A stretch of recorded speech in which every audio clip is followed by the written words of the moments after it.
want to support Roland Martin Unfiltered? Be sure to join our Bring the Funk fan club. Every dollar that you give to us supports our daily digital show. There's only one daily digital show out here that keeps it black and keep it real. As Roland Martin Unfiltered. By going to RolandMartinUnfiltered.com, you can make this possible.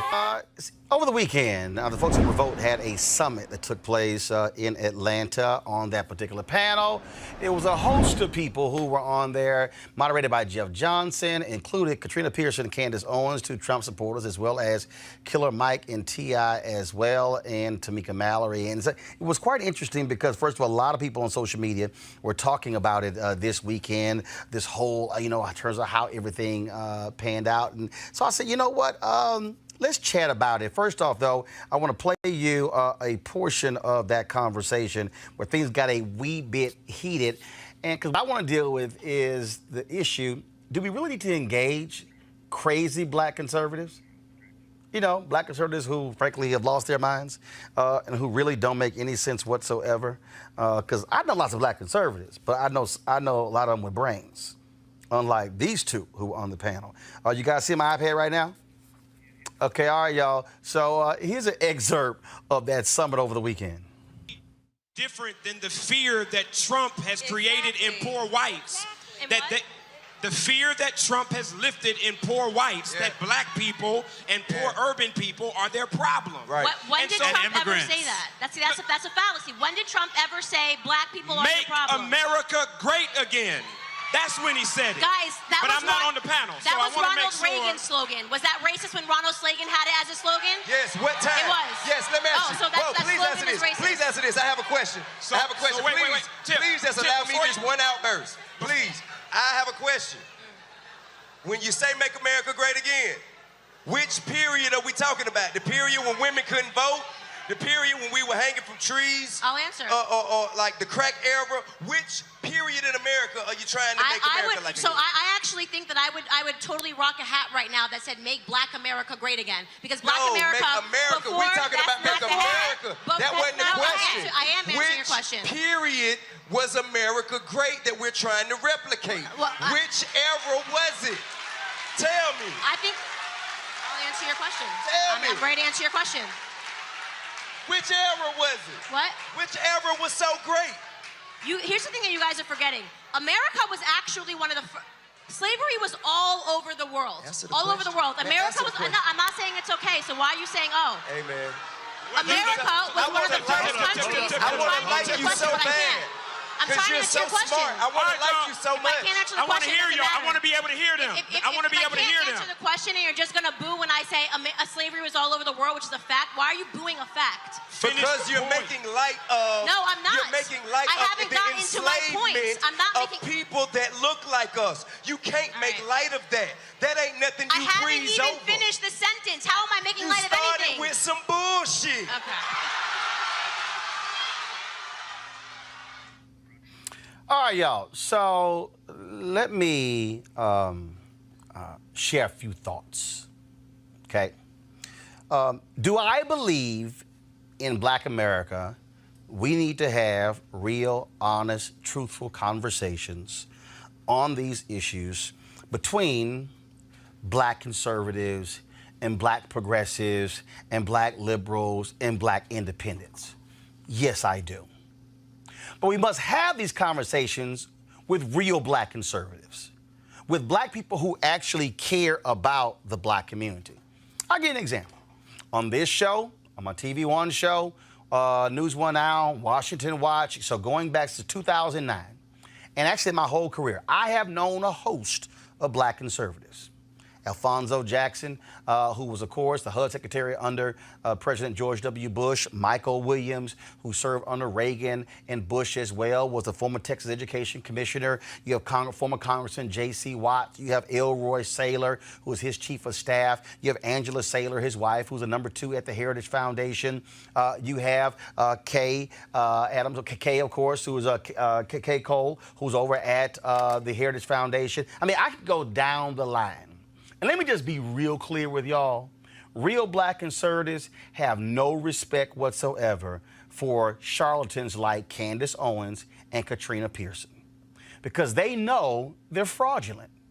And see, the reality is those two, they actually won't come to places like this and have real debates. See, what they want is they want that show. What they want is they want the show to be on a stage with a Killer Mike or a T.I. in front of Diddy and Revolt because, see, that's all they actually care about. They don't actually care about the black community. See, part of the problem here, and Killer Mike addressed it later, and I have some issues with him and the N-word and all of that, but I ain't gonna get into that. But part of the problem here is that when you hear people talk about, well, if you slamming Trump, that means you supporting Democrats. No, it means I'm slamming Trump. See, I have no respect for any black conservative who can't call out voter suppression. I have no respect for any black conservative who can't recognize racial gerrymandering. I have no respect when you have black conservatives who don't want to be honest about exactly what's going on. See, even if you support Trump and you make an actual argument as to why you support Trump, all right, okay, that's fine. But then when you're unwilling to actually explain that and how it somehow helps the black community, makes no sense to me. I mean, over the weekend, Mark Lamont Hill and others were back and forth with actor Isaiah Washington, who said he's voting for Donald 45 because of his policies. They simply asked what policies benefited black people. And then he's like, well, why are you calling that on Twitter? You should call me directly. They're like, well, because you posted on Twitter, so we going to ask you on Twitter. Kind of makes sense to me. See, what y'all need to understand, and again, I saw all this back and forth on social media. Roland, man, you got to talk about it. Man, you got to see this whole deal. Y'all, I've been to those sort of discussions before. And what they are designed, not for us, I dare say for Jeff and for Killer Mike and T.I. and Tamika Mallory, that panel wasn't about show and tell. It wasn't about entertainment. It wasn't about, oh, man, we had that thing going. No, what it actually was about was entertainment. Because, see, that's all they're interested in. They're not actually interested in doing things to improve black America. They want the show. That's what it's all about. And so those of us who do this for a living, we know that game. We know it's all about the show. I remember I was on CNN in 2008 or so. And that was a black pastor who we were on together. And it was real interesting. We were talking about Reverend Jesse Jackson Sr. and some other stuff along those lines. And while I'm talking to you, I'm actually looking for it. And we got into it. And this black pastor was saying all kind of stuff. And, you know, he was just all hyped. Now, y'all, I knew it was fraudulent. I knew what he was doing. So you know what ended up happening? He then, in the green room, says, man, you know what? We need to get together and do this more because it's a whole lot of money out here. Did y'all hear what I said? It's a whole lot of money out here. See, you have a group of black folks on the conservative side, that's what it's about. Let me just be real clear with y'all. If I chose, with my skill set, with how I debate, with how I communicate, if I chose to be a black, self-hating, slamming black people, touting a conservative agenda, I can tell you right now, I probably will be worth about $20 to $40 million. Let me unpack that. I'll be worth that because that's what you really have going on here, folks. It's a game. And see, people like Katrina Pearson and people like Candace Owens have no interest in having real discussions with black people about actual policy because they would be exposed for their nonsense every single day. See, when you hear all the people right now talk about Trump and the First Step Act, okay, I'll give you an example. At best, it's about 7,000 people. Some say upwards of 20,000 people are going to be impacted by the First Step Act. Nobody has given me a racial breakdown, so all 7,000 to 20,000 are not African American. But let's say it's 60% of the 7,000. All right, Not a problem. Okay? So what are we talking about? 45, 40, 100 people, maybe about 5,000 people. That's about it, right? You do realize that 90% of people who are in prison are on the state and local level. Now, when Donald Trump touts the First Step Act, when people like Candace Owens and Katrina Pearson tout the First Step Act, what they overlook, or then they'll throw in, oh, look at black unemployment. Oh, look at what he's done for HBCUs. Here's what they won't say. They won't say how he wants to get rid of the Minority Supply Development Agency. They won't say how Jeff Sessions ordered federal prosecutors to forget the Eric Holder era rules and prosecute to the highest levels. They won't mention Trump reinstated private prisons on the federal level. They won't mention the Department of Justice said we don't want to have any consent decrees. They tried to get out of the one in Baltimore and out of the one in Chicago. They won't mention any of those things. They won't mention the fact that the Department of Justice has done nothing when it comes to enforcing the Voting Rights Act and really dealing with the whole issue of police misconduct all across this country. They won't mention the fact that under the Department of HUD, and in housing, health and human services, and in commerce, and in every federal agency, they're rolling back civil rights protections in all of those. So while people like Candace Owens and Katrina Pearson and supporters like that might mention one or two things, I'll over here list 10, 12 things that are detrimental to black folks. They won't address those things. What I need y'all to understand is, and a lot of y'all, and trust me, I've challenged Charlie Kirk and Candace Owens to debate anytime, anywhere. And in fact, Alveda King, I ran into her daughter, I think, in Atlanta at the Rolling Out Summit I was at, where she said she wants to put this thing together. I said, boo, they're not going to debate a brother like me. Because, see, they can't handle this level of heat. I ain't going to bring smoke. I'm going to bring heat, okay? What they want to do is they want the show. What a Candace wants to do is repeat the same 2 or 3 or 4 talking points. And you heard T.I. say, you know, I want to like you because you're smart. She actually is not smart. She's really not. Because, in fact, I've had black conservatives who have told me, she's called them and said, I don't know much about this policy stuff. Y'all need to know when you're getting played. Y'all need to know when somebody is trying to play the game and gaming you, and who they really gaming are those dumb white conservatives who keep throwing money at them, saying, that's it, we found our black one. Because the reality is, y'all, and I've seen this, white conservatives have no issue throwing money at black people who are going to say nasty things about black people and tell us get off the plantation and tired of sitting here being somebody's massa. We all know the game. And so if y'all enjoyed the conversation, that's great. If you were entertained by it all, that's great. Were there things in that conversation that are worth us talking about and exploring? Absolutely. But if we're going to do this, let's do it with people who are at the table, who are real, who are substantive, who know what the hell they're talking about, and who are not just trying to sit here and say stupid stuff because it's all about how can I say the craziest thing and keep getting those checks rolling in the same way Larry Elder has done, the same way Deneen Borelli has done, the same way Jesse Lee Peterson has done, and I can go on and on. And hell, I can name for y'all some of the black people who were liberals who flipped to the conservative side thinking they were going to cash in, and guess what? They even got exposed. Even conservatives were like, okay, yeah, some of y'all are frauds.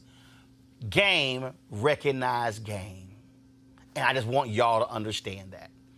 Joining us right now, of course, is Teresa Lundy, Principal Founder of TML Communications, Dr. Avis Jones DeWeaver, Political Analyst, as well as Mustafa Santiago Ali, former Senior Advisor, Environmental Justice, EPA. See, initially I was not going to talk about this, but I need to talk about this because, again, I think, and what happens is, and I get it with that crowd, how they responded, and you know, people were sitting here, they were jumping up, and they were talking about what went on. But I need them to understand what the game is, because I'll show you. I'm going to advance it here, and after T.I. made his comment, go to my iPad.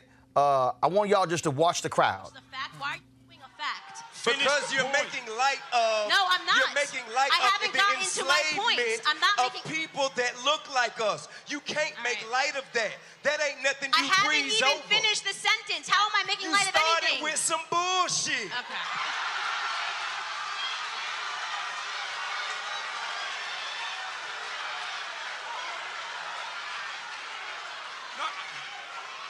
Teresa, that's what they want. They want the show.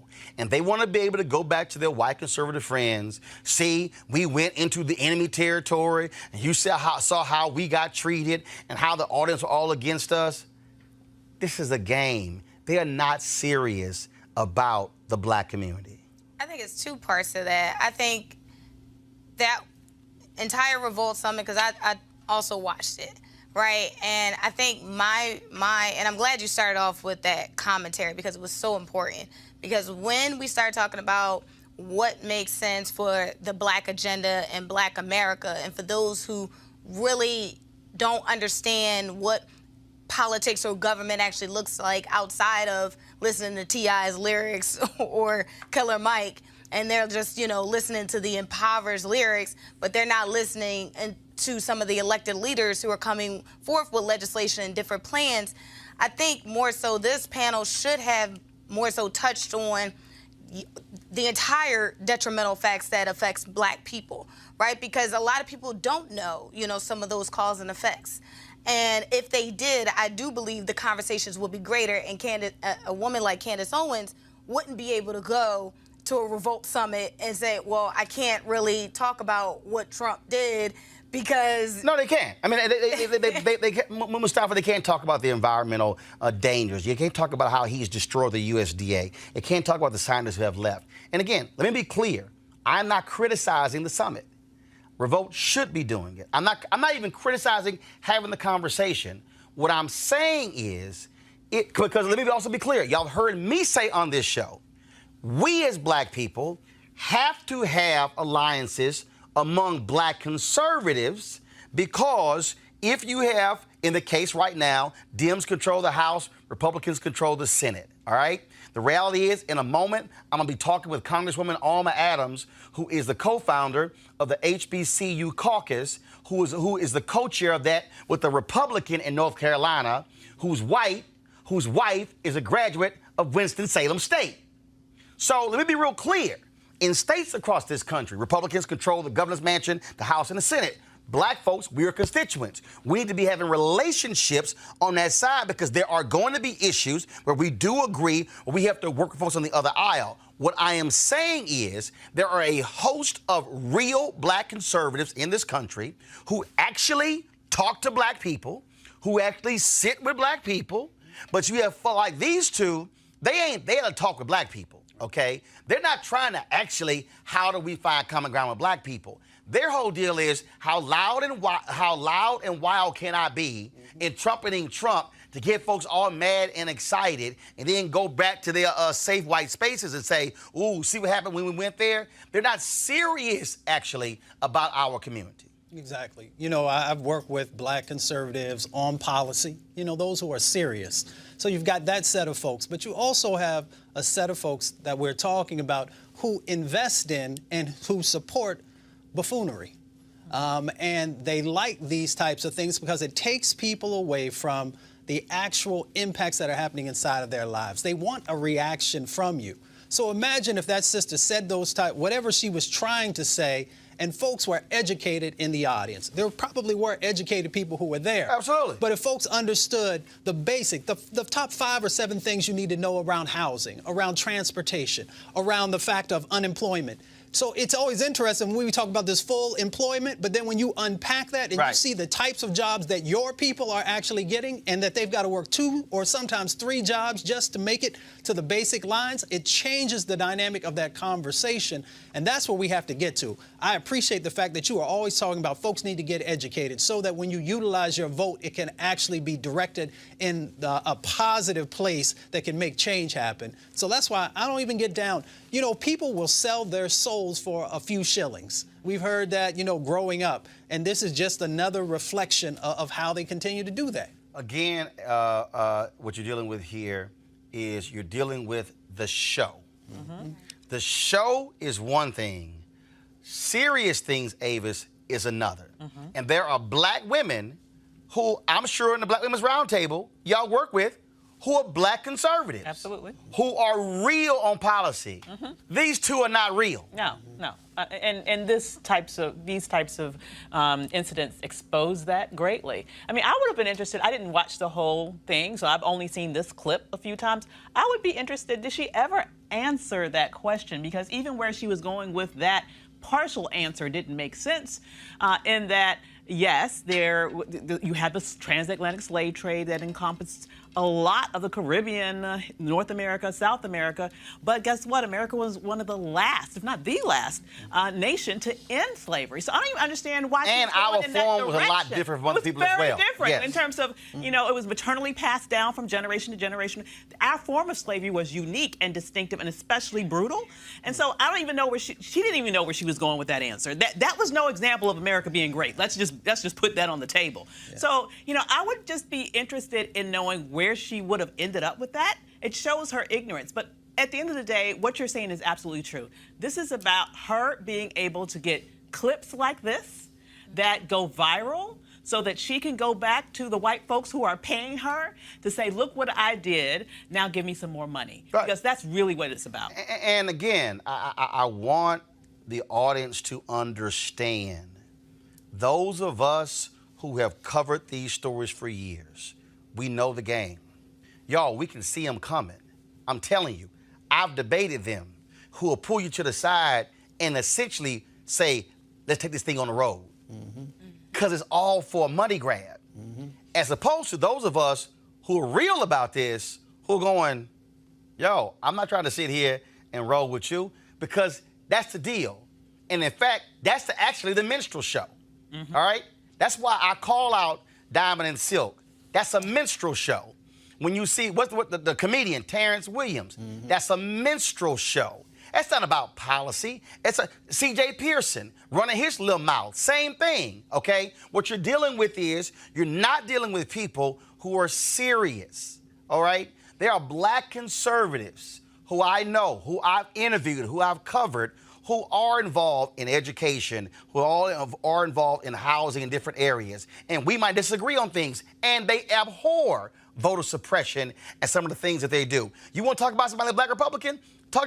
Michael Steele's been on this show and talked about how he got treated when he was chairman of the Republican National Committee, where they literally had a meeting in Speaker Boehner's office and told him, look, we don't need you talking policy. We got that. You don't focus on policy. He's like, wait a minute, what the hell? I'm the chair of the Republican National Committee. Did you tell the last chair don't discuss policy? It literally told Michael Steele, look, just go on over here, we got this. And then try to change the rules where he couldn't spend he had to get permission to spend money over $5,000. Wow. Oh yeah, Michael told me. So in fact, y'all, they were so foul in 2012 at the Republican National Convention in Tampa, Reince Priebus, they had an event honoring previous Republican National Committee chairs and didn't even invite Michael Steele. Wow. Didn't even give him credentials to the convention. He had to get his credentials through MSNBC. Just so y'all understand. Wow. And she talking about plantation. Just so y'all understand. Wow. That's the game. So what I'm trying to explain to y'all is, again, when you see people like this here, it's all about the show.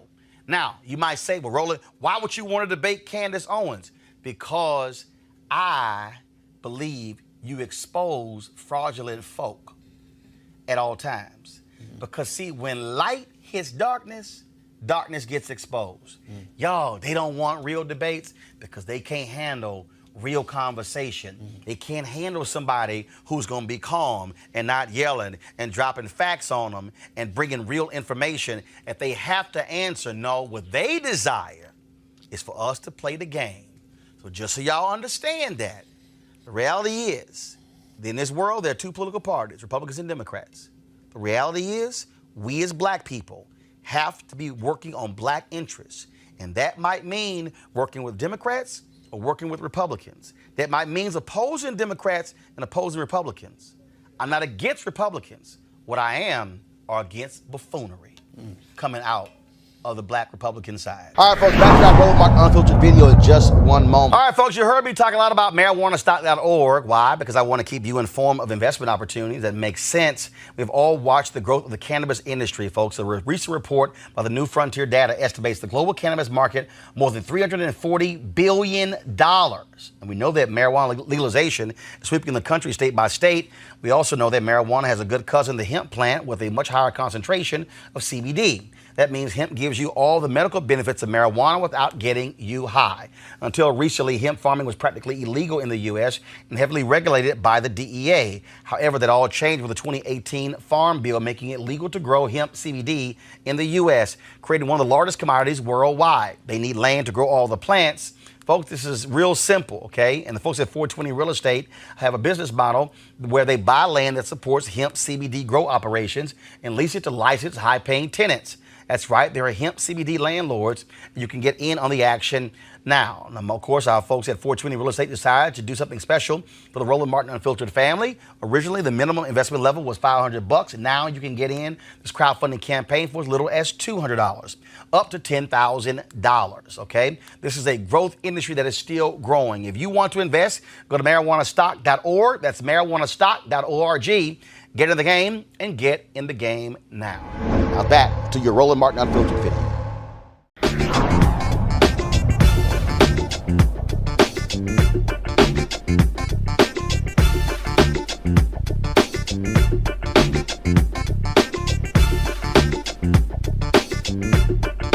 You want to support Roland Martin Unfiltered? Be sure to join our Bring the Funk fan club. Every dollar that you give to us supports our daily digital show. There's only one daily digital show out here that keeps it black and keep it real as Roland Martin Unfiltered. By going to RolandMartinUnfiltered.com, you can make this possible. Filtered. All right, folks, let's do a deconstruction of the GOP.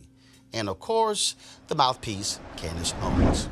Today on Capitol Hill, there was a hearing that was titled House Oversight Joint Subcommittee Hearing on Confronting White Supremacy. They had 3 experts and 1 black person. When I say experts, they actually had real experts on the subject of white supremacy and white nationalism. Now, questions were asked by Republicans and Democrats of the 4 witnesses. Now, what I'm unpacking right here, and here's a piece, and let's just be real clear. Y'all remember what I said the other day about the Revolt Summit that took place, why I said it makes no sense to have a Candace Owens or Katrina Pearson on that panel.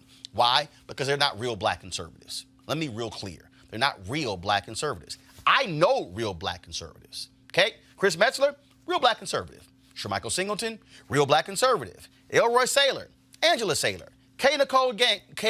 Cole James, Derek Holley, Robert Pignon. I can go on and on and on. I can name you numerous folks who I know personally, okay, who are real black conservatives. These 2, they're not. You know what they are? Charlatans. They're frauds. What they desire is attention. So what they do is they say crazy, provocative things solely for the purpose of getting that attention. Go to my iPad. Here's a perfect example, okay? I typed in House Panel on White Supremacy. These are the 2 headlines. You all see the 2 headlines? One from Yahoo News, one from The Hill. Candace Owens, the House Panel, white supremacy and white nationalism is not a problem. The Hill, Candace Owens tells Congress white nationalism not a problem for minorities in the U.S. If you actually click on the Hill story, what you will see is you will see an article that only quotes Candace Owens.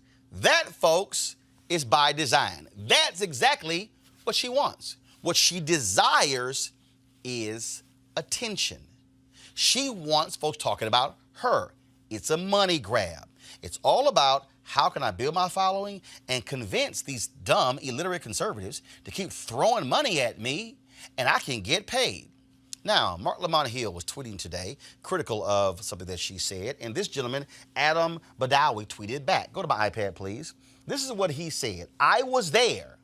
She wasn't mentioned on the list of witnesses beforehand, nor was she receiving questions because she has literally no expertise on the subject. Later in the hearing, Republicans started ceding their time to her to let her spout. Do y'all hear me? So you had three real experts. What this guy's saying is they purposely kept her name off of the list. Why? Because the Republicans did not want today's hearing to be about white nationalism or white supremacy. What they desired is for Candace to come there, be a train wreck, completely take the focus off of the issue, attack Democrats, and bring up all these other issues for her that are more important than in Black America. If you want to laugh, here's her opening statement. Thank you, Chairman, for the opportunity to testify. I want to testify just as a Black American today, and I want to first start off by saying that white supremacy is indeed real, but despite the media's obsessive coverage of There. Matter of fact, roll that back. Roll that back. Y'all, she starts off by saying, I'm here as a Black person. So essentially what she's saying is, hell, if we're going to discuss white nationalism and white supremacy, anybody Black can come here and testify. You don't actually have to have any expertise to actually do that. No. Here are the people who were invited. First of all, one panelist is Kathleen Ballou, an expert from Stanford University. Another one is Joshua Getzler from Georgetown University. Katrina Mulligan, National Security and International Policy at the Center for American Progress. The fourth one is Candace Owens, college dropout.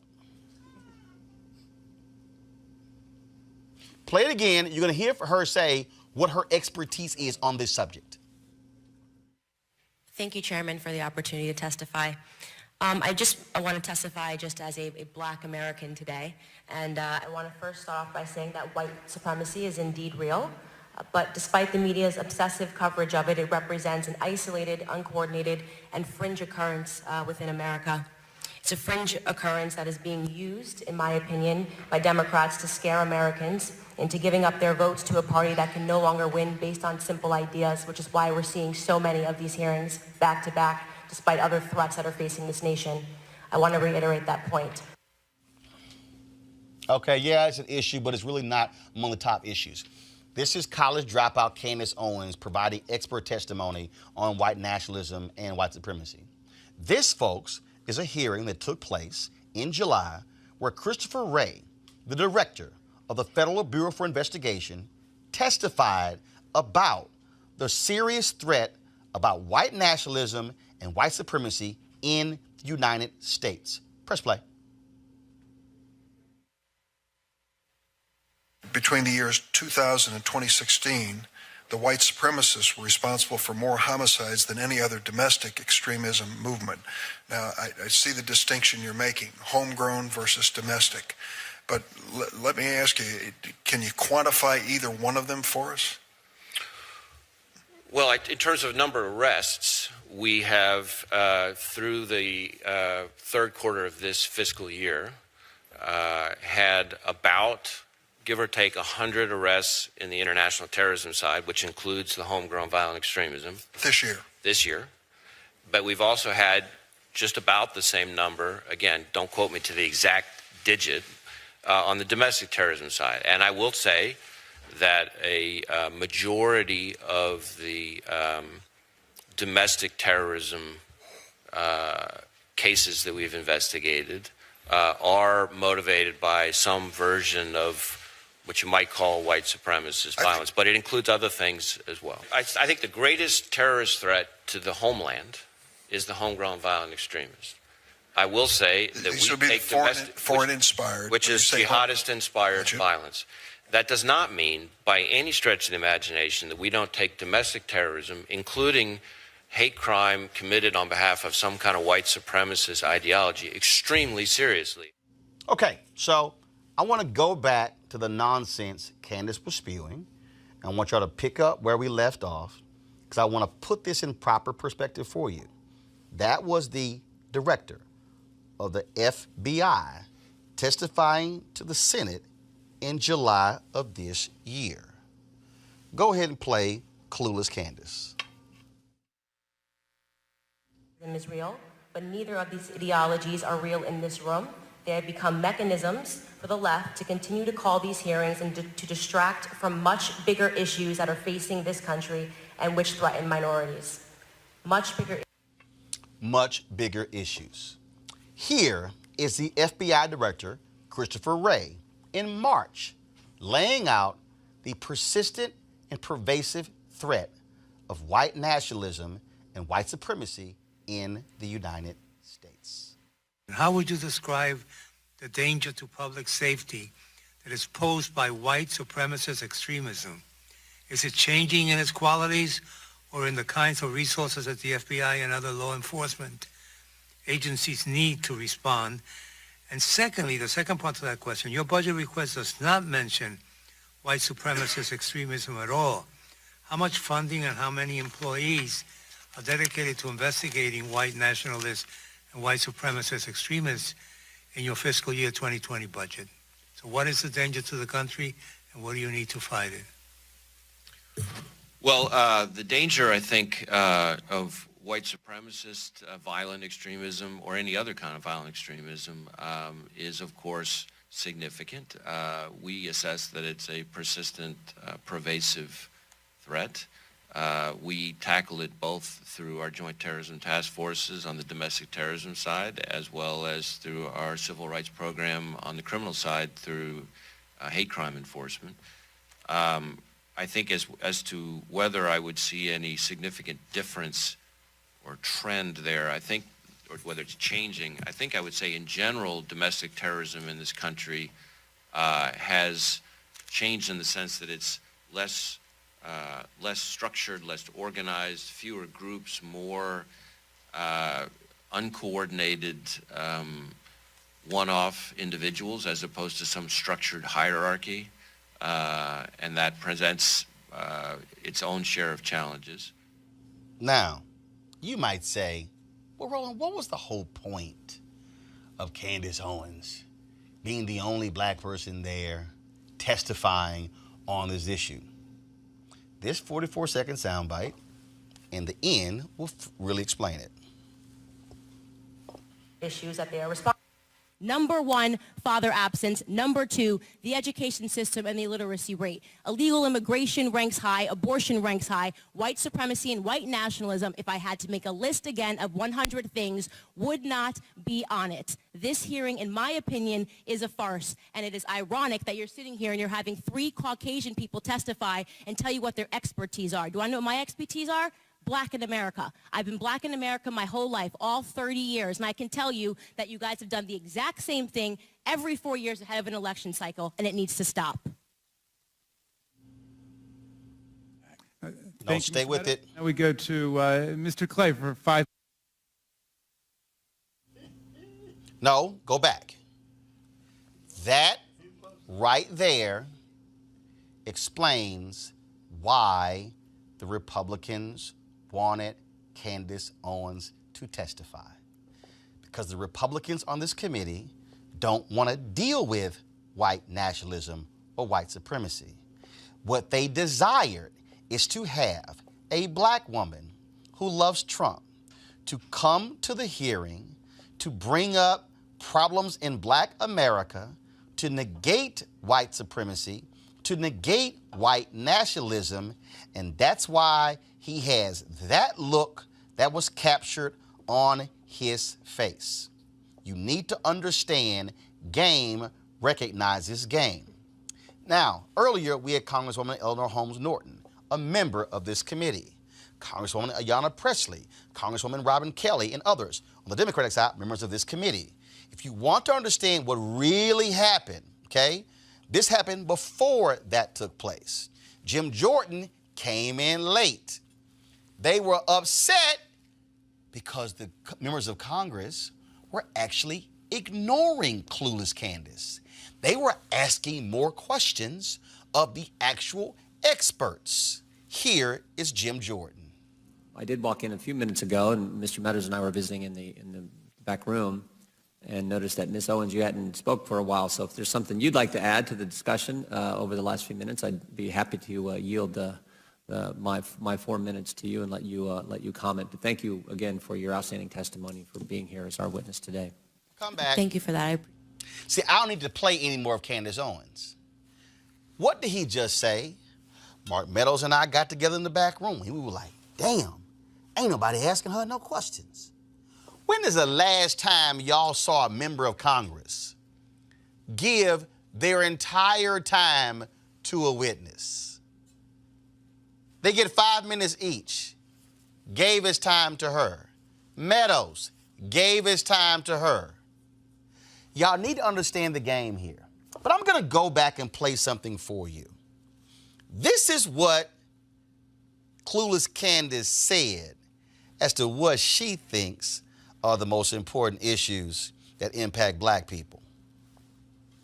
Number one, father absence. Number two, the education system and the illiteracy rate. Illegal immigration ranks high. Abortion ranks high. White supremacy and white nationalism, if I had to make a list again of 100 things, would not be on it. This hearing, in my opinion, is a farce. So here's the real issue here.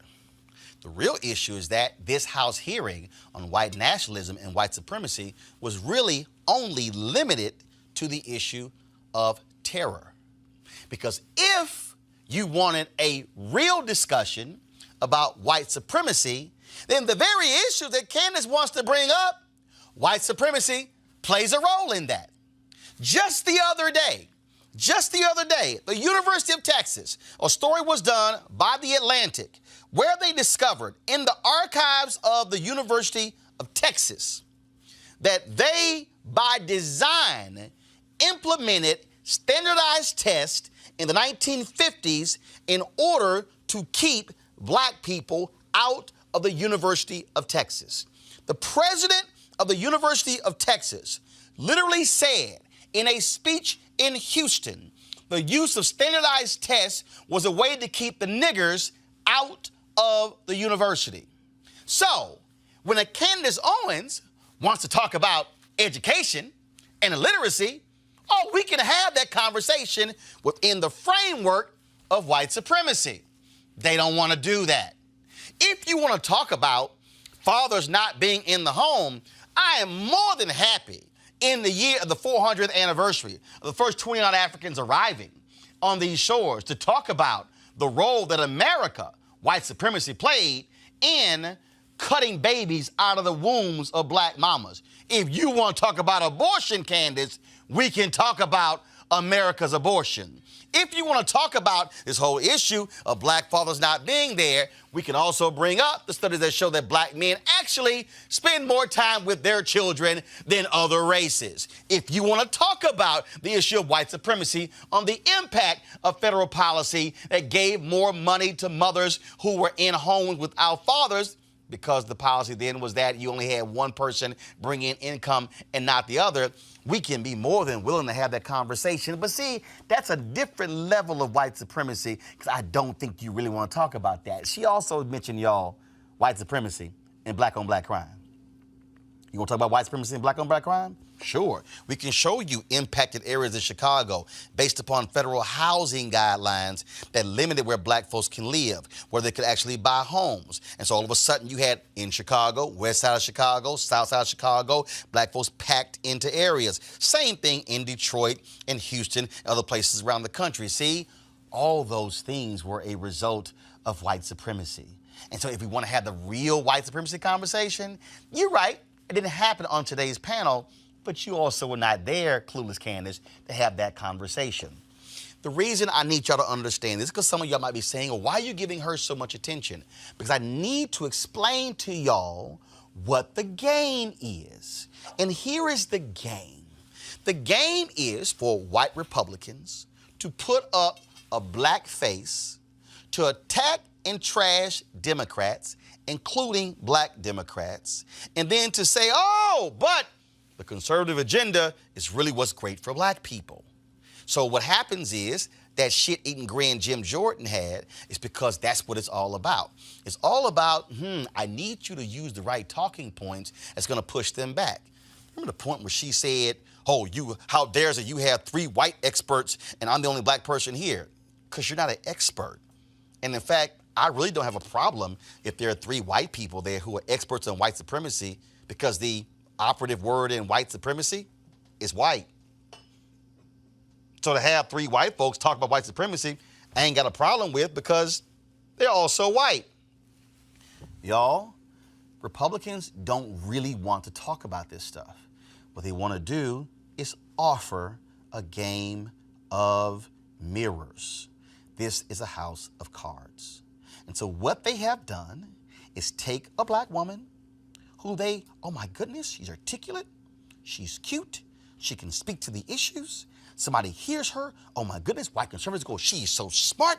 I mean, look at her, she's feisty, she's giving it to them. But they really don't want to break these things down. Why is that? Because they prefer the show.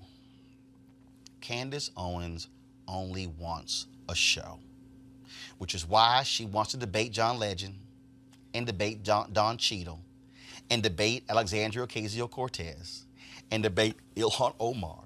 That's what she wants. She wants the attention. And that's what they actually gave her. The Republicans did not want this to actually be a discussion on white supremacy and white nationalism and the impact. They don't want to have a discussion about Dylan Roof or the guy who went to the synagogue in Pittsburgh. They don't want to have a conversation about the white guy in El Paso. No, they would rather have a black woman who's not an expert, who's a college dropout, who loves to trash the NAACP, and then who, of course, got a $35,000 settlement from the Stanford, Connecticut School Board of Education because of insults that were hurled at her, which the NAACP actually helped her get. It's amazing how that happens. But again, if you want to understand game, I'm going to play this last soundbite for you, and it really is, for me, the most laughable of the day. This, folks, is a soundbite of a Republican in Congress, Congressman Keller, literally asking Candace Owens, what can I say to black people? I'll be speaking at the NAACP annual state convention in Louisiana 1 week from tomorrow. Could be argued that I'm a quite unlikely keynote speaker at that gathering. But I shall deliver a candid and unscripted message from my heart and from bended knee as an American that recognizes that our nation has suffered a failure of spirit, that our nation is on a journey. I would ask you, Madam, in my remaining time, what message would you hope to hear me deliver to my brothers and sisters in Louisiana 1 week from tomorrow? An address which I believe should be reflective of our effort as a nation to bridge the divides that falsely separate us, to embrace the fact that we're created in God's own image. What message would you have me share, good lady? And I shall listen. That's a beautiful question. I would say if I was in that audience, what I would want to hear is just a message of hope. I think that what's been taken away from Black America is our sense of pride. We've allowed rhetoric and policies to tether us to the government. And I love that you opened your statement talking about God and the family, because those were the things that we used to value first and foremost in the Black American community. And as government grew in the 1960s, all of that was pretty much taken away from us. I would remind them to consider who... I'm done. How about this, Congressman Keller? When you go before the NAACP, I would love for you to explain to them in Louisiana, why is it that your party supports voter suppression? I would love for you to explain to the NAACP why the Trump administration is rolling back civil rights in various departments in this nation. I would love for you to explain why the Republican Party chooses to be the prostitute of the NRA and not do anything about gun control.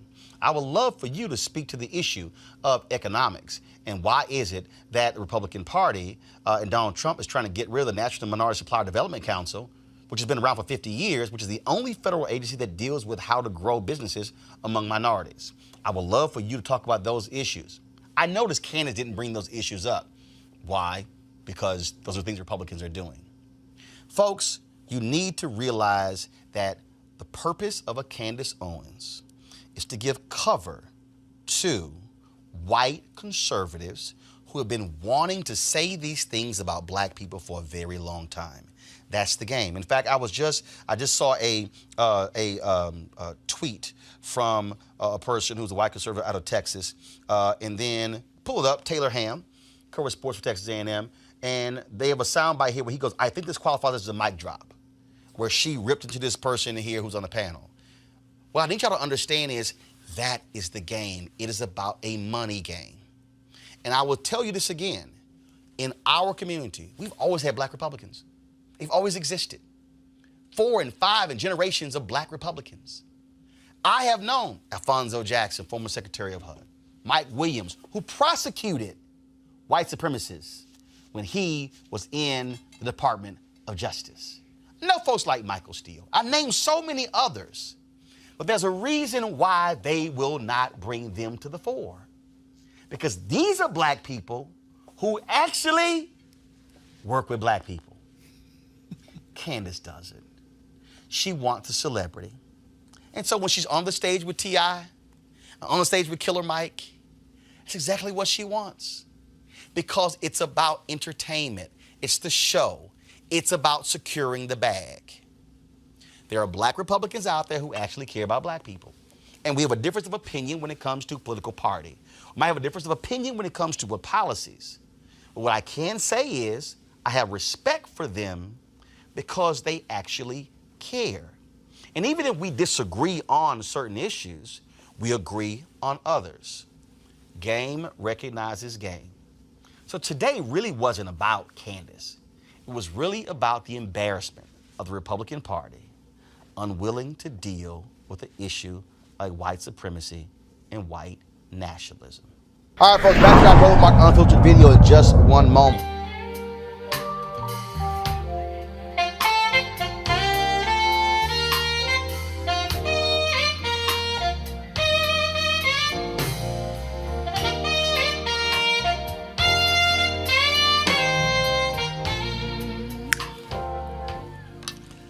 All right, folks, November 7th through 11th, we're going to be in Los Cabos, Mexico for the Life Lux Jazz, the second annual Life Lux Jazz Experience. It's going to be phenomenal. We're going to have, of course, great music over 4 days, golf and spa. We're going to sit here and, man, you talk about food, you talk about libations, also known as liquor. It's going to be loads of fun. So while people are freezing in the Northeast, let's go hang out in Mexico. I'm going to be doing Roland Martin Unfiltered from there that Thursday and Friday in front of a studio audience. Y'all can all come join us. So come hang out with me and so many others. It's going to be absolutely great, of course. We're going to be at Day Club Los Cabos, nestled on the Sea of Cortez. They're in Los Cabos. The great people we got lined up for you, folks. Amazing. Of course, comedian and actor Mark Curry. Of course, Gerald Albright, my frat brother, Alex Bouillon, Raul Madan, Incognito, Pieces of a Dream, Kirk Whalum, Average White Band. We're going to have the gospel experience with Donnie McClurkin, Shalea, Roy Ayers, Tom Brown, Ronnie Laws, Ernest Quarles. Some new hotels have opened up. For more information, go to lifeluxjazz.com. That's lifeluxjazz.com, lifeluxejazz.com. You want to book it now, of course, to get your package, but also you want to have much cheaper airfare as well. And so, trust me, it's going to be an absolute fun time. I cannot wait to go, and trust me, you want to do it as well. lifeluxjazz.com. Now back to your Roland Martin Unfiltered video.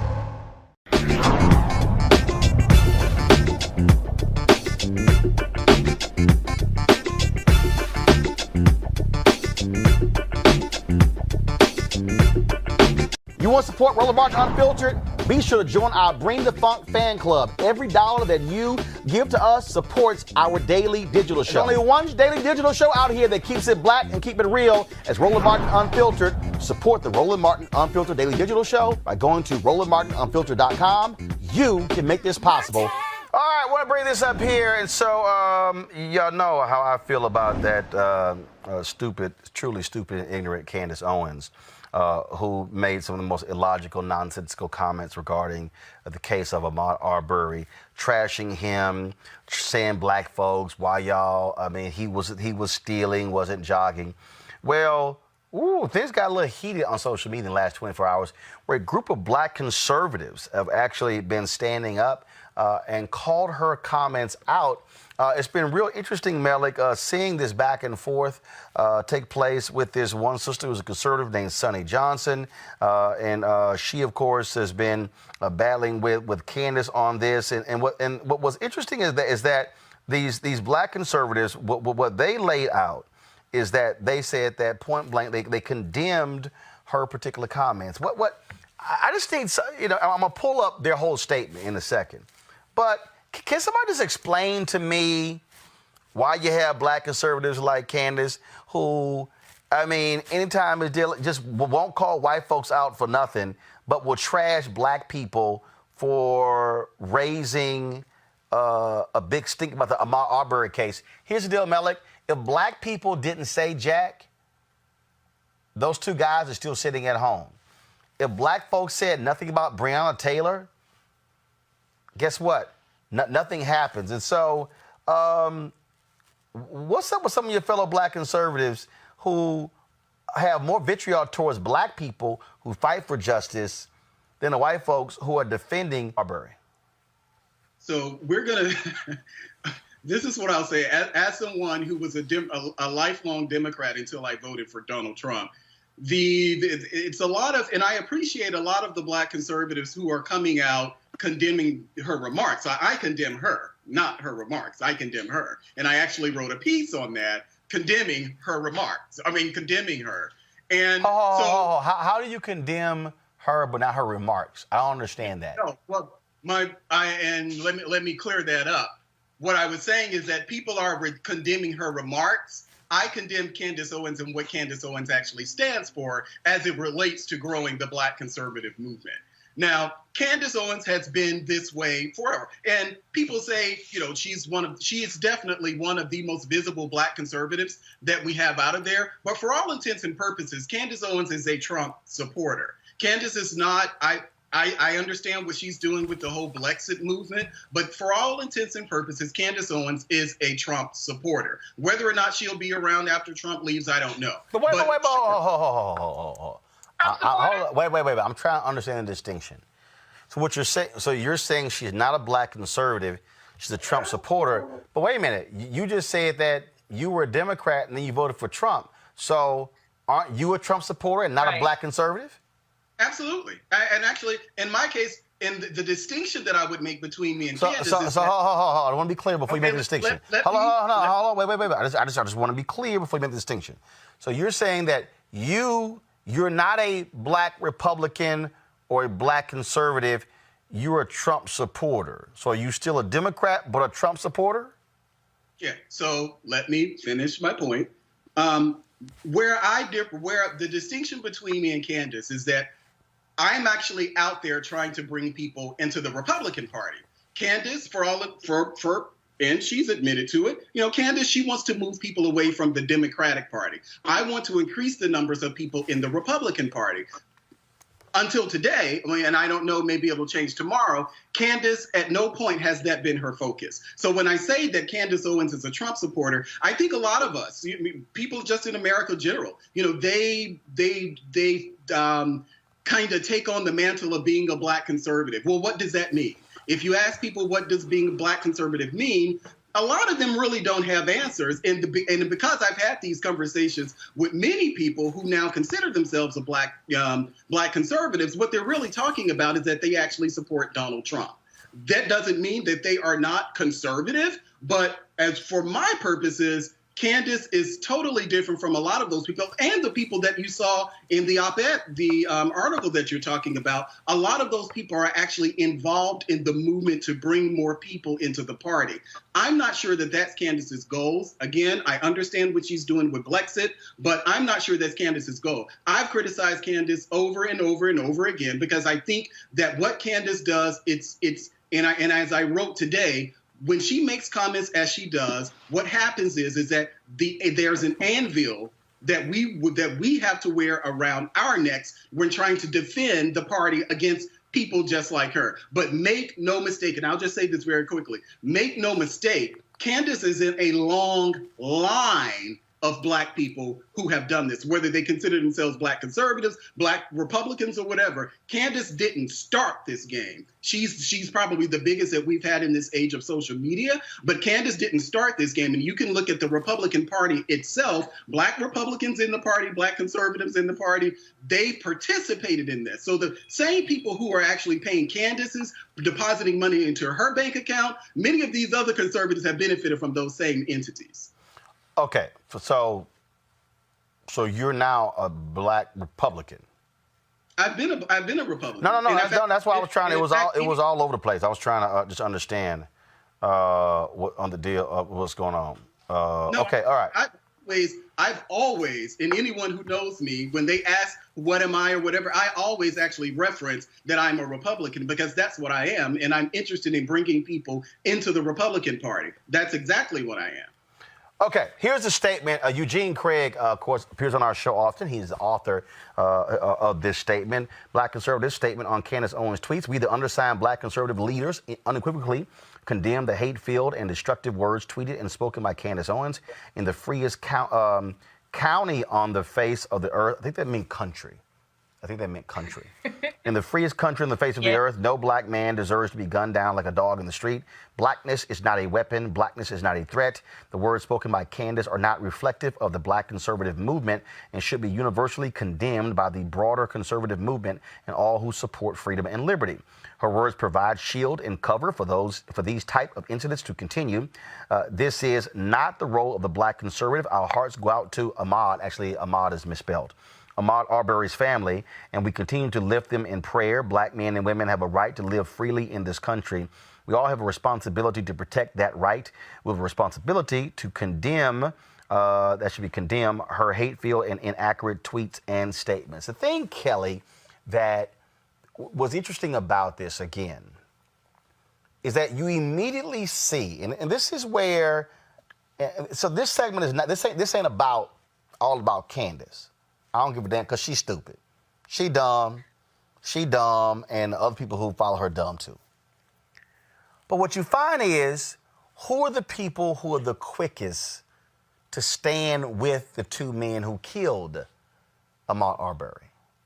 White conservatives. Mm-hmm. You think back to Zimmerman. Now, there have been conservatives, white conservatives, who said this is foul. Eric Erickson was like, I don't care what none of y'all say. I don't care if he was looking inside of a house. That is not licensed to shoot and kill this man. But when you look at these people who are the most vocal saying, oh, first y'all was saying hands up, don't shoot. Now y'all saying he was just jogging.